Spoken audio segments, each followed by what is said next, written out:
இது மகிமை நேரம்.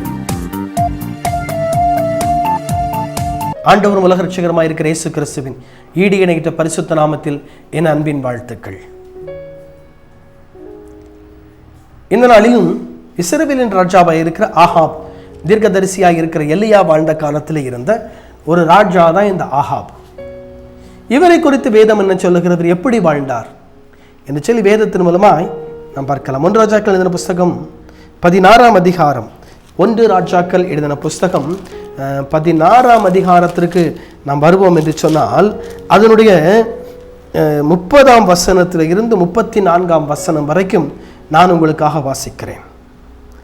உம்ரியின் குமாரனாகிய ஆகாப் தனக்கு முன் இருந்த எல்லாரையும் பார்க்கிலும் கர்த்தரின் பார்வைக்கு பொல்லாப்பானதை செய்தான். நேபோத்தின் குமாரனாகிய ரெகொபெயாமின் நாட்களில் பாவங்களில் நடப்பது அவனுக்கு கொஞ்சம் காரியம் என்று நினைத்தார் போல், அவன் சீதோனின் ராஜாவாகிய ஏத்பாகாலின் குமாரத்தி எசபேலை விவாகம் பண்ணினதும் அல்லாமல் அவன் போய் பாகாலையும் சேவித்து அதை பணிந்து கொண்டு தான் சமாரியாவிலே கட்டின பாகாலின் கோவிலில் பாகாலுக்கு பலிபீடத்தை எடுப்பித்தான். ஆகாப் ஒரு விக்கிரக தோப்பை வைத்து இஸ்ரவேலின் தேவனாகிய கர்த்தருக்கு கோபம் உண்டாக்கும்படி தனக்கு முன்னிருந்த இஸ்ரவேலின் ராஜாக்கள் எல்லாம் செய்ததை பார்க்கிலும் அதிகமாய் செய்து வந்தான்.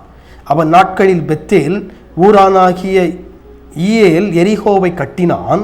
கர்த்தர் நூனின் குமாரனாகிய யோசுவாவை கொண்டு சொல்லியிருந்த வார்த்தையின்படியே அவன் அதின் அஸ்திபாரத்தை போடுகிற போது அபிராம் என்னும் தன் மூத்த குமாரனையும் அதன் வாசல்களை வைக்கிற போது செகுப் என்னும் தன் இளைய குமாரனையும் சாக கொடுத்தான்.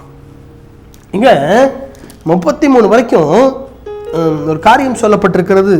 30 33 வரைக்கும் 3 வசனங்கள். உம்ரியின் குமாரனாகி ஆகாப் தனக்கு முன் இருந்த எல்லாரையும் பார்க்கிலும் கர்த்தருடைய பார்வைக்கு பொல்லாப்பானதை செய்தான். தனக்கு முன்னால வந்துட்டு போன அத்தனை ராஜாக்களை காட்டிலும் கர்த்தரின் பார்வைக்கு பொல்லாப்பானதை செய்கிறான், பொல்லாப்பானதை நடப்பிக்கிறான், கர்த்தருக்கு கோபம் உண்டாக்குகிறான். எதை கோபம் உண்டாக்குகிறான்? கர்த்தருக்கு இஸ்ரவேல்ல சமாரியாவில் பாகாலுக்கு ஒரு கோவிலை கட்டுறான், அங்க ஒரு பலிபீடத்தை எடுப்பிக்கிறான். வேதம் சொல்லுகிறது, கற்பனையில் பிரதான கற்பனை, முக்கியமான கற்பனை ஒன்று, என்னை உனக்கு வேற தேவர்கள் உண்டாக்க வேண்டாம், என்னை உனக்கு வேற தேவர்கள் உண்டாக்க வேண்டாம். இஸ்ரவேல் பணிந்து கொள்ள வேண்டியது கர்த்தரை. ஆனால் இவன் ஜனங்களை பாகாலை பணிந்து கொள்ளும்படியாக ஜனங்களை திசை திருப்புகிறான், கர்த்தரின் பார்வைக்கு பொல்லாப்பானதை செய்கிறான், ஒரு விக்கிரக தோப்பை உண்டாக்குகிறான்.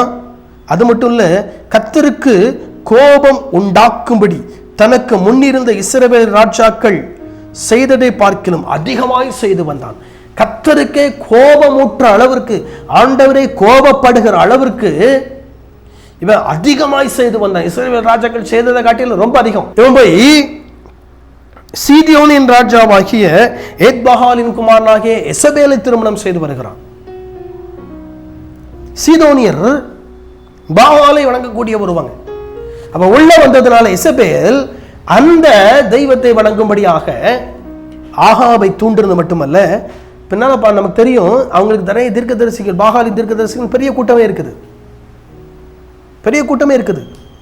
இவன் ஏசபேலின் வார்த்தையை கேட்டு இவன் ஆகாப் பாகாலுக்கு கோயில கட்டுறான், விக்கிரக தோப்புகள் எல்லாம் உண்டாக்குறான், பலியிடுகிறான். கர்த்தருடைய கோபம் இவன் மேல் மூழ்கிறது. தன்னுடைய மனைவியின் வார்த்தையை கேட்டு கர்த்தருக்கு கோபத்தை உண்டாக்கினான். மனைவி சொன்ன தவறான வார்த்தையை கேட்டு வேதத்திற்கு எதிராக நடக்கும்படி மனைவி தூண்டின போது அதை கேட்டு அதன்படி நடந்து கர்த்தரிடத்திலே கோபத்தையும் தண்டனையும் பெற்றுக்கொண்ட ஒரு ராஜா இந்த ஆகாப். இஸ்ரவேல் எல்லா ராஜாக்களை பார்க்கலும் கர்த்தரிடத்திலிருந்து அதிகமான தண்டனையை பெற்றுக்கொள்ளப்படக்கூடிய ஒரு ராஜா இந்த ஆகாப். கர்த்தரை சொன்னார், எலியாட்ட போய் நீ சொல்லு போ ஆகாப்ட, அவன் சுவற்றிலே ஒரு நீர் விடுகிற ஒரு நாய் வரைக்கும் இல்லாமல் நான் அழித்து போடுவேன், அழித்து போடுவேன் போய் சொல்லு. அந்த அளவுக்கு கர்த்தருக்கு கோபத்தை மூட்டாக்கினான். ஏன் அப்படின்னா தன்னுடைய மனைவியின் வார்த்தையை கேட்டு. ஏன் அப்படின்னா அவங்க சீதோனின் ராஜாவாகிய எக்பஹாலின் குமாரத்தி. நம்ம முன்னால சொன்ன மாதிரி சீதோனியர் பஹாலை வழிபடக்கூடியவங்க ஒருத்தங்க. ஆகவே அதை இஸ்ரவேலிலே தன்னுடைய மனைவியை வார்த்தையை கேட்டு இவர் நடைமுறைப்படுத்துகிறார். ஏன் இவர் கர்த்தரை அறிந்தவர், கர்த்தரை ஆராதித்தவர், கர்த்தருக்கு ஆராதனை செய்தவர், கர்த்தருக்கு பலியிட்டவர். ஆனாலும் மனைவியின் வார்த்தையை கேட்டு கர்த்தரை விட்டு பின்வாங்கி போகிறார். கர்த்தரை விட்டு பின்வாங்கி போகிறார். நம்முடைய வாழ்க்கையில் இன்னைக்கு ரொம்ப முக்கியம், நம்முடைய நண்பர்கள், நம்முடைய மனைவி கூட, நம்முடைய நண்பர்கள், நம்முடைய மனைவி அல்லது கணவன், SRY யாரா இருந்தாலும் ஆண்டவருடைய வார்த்தைக்கும் கட்டளைகளுக்கும் கற்பனைகளுக்கும் மீறி நம்மை நடக்க சொன்னால், அல்ல மீறி நடக்கும்படி நம்மை கட்டாயப்படுத்தினால், நோ, மீறி நடக்க கூடாது. சொல்லிடணும், மீறி நடக்க மாட்டேன். என் பைபிள் இப்படி சொல்லுகிறது, என்னுடைய வேதம் இப்படி சொல்லுகிறது, இது சத்தியம். இந்த சத்தியம் என்ன சொல்றோம், இதுபடி தான் நான் நடப்பேன். இந்த சத்தியத்தின்படி தான் நான் வாழ்வேன், இந்த சத்தியத்தின்படி தான் நடப்பேன். என் பைபிள் சொல்லுது இது தவறுன்னு சொல்லுது.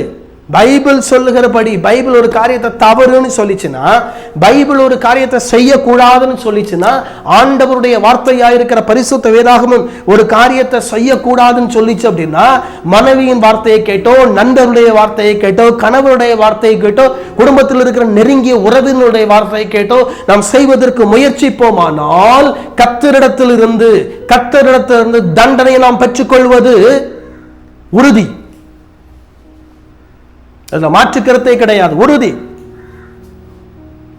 என வேதத்தை மீறி நடக்கிறோம், கர்த்தருடைய கட்டளைகளை மீறி நடக்கிறோம், ஆண்டவருடைய வார்த்தையை மீறி நடக்கிறோம், நம் தண்டனைகளை பெற்றுக்கொள்வது உறுதி. கர்த்தருடைய வார்த்தையின்படி நாம் நடக்கிறோமா? கர்த்தருடைய வார்த்தைகளை மீறி நடந்தார். கர்த்தருடைய வார்த்தையை மீறி நடந்ததுனாலே தான், மீறி நடக்க பண்ணினபடினாலே தான் எசபேல் உப்பிரிகையின் மேல் நின்று பார்த்துக்கொண்டு எகு உள்ள வரும்போது உப்பிரிகன் பார்த்துக்கிட்டு இருக்கான். சொல்றான், யார் அங்க நிற்கிறது? தள்ளி விடவள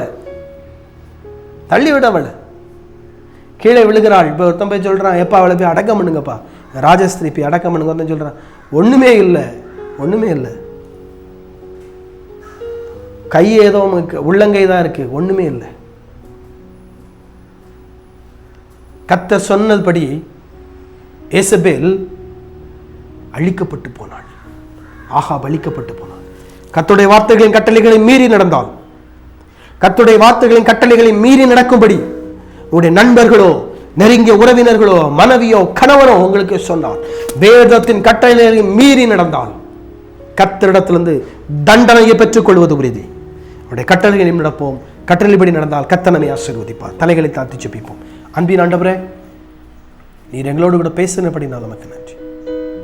உடைய வார்த்தையின்படி நடப்பதற்கு, உடைய கட்டளைகளின்படி நடப்பதற்கு எங்களுக்கு உதவி செய்யும், எங்களை காத்துக்கொள்ளும். இயேசு கிறிஸ்துவின் நாமத்தில் ஜெபிக்கிறோம் பிதாவே, ஆமென்.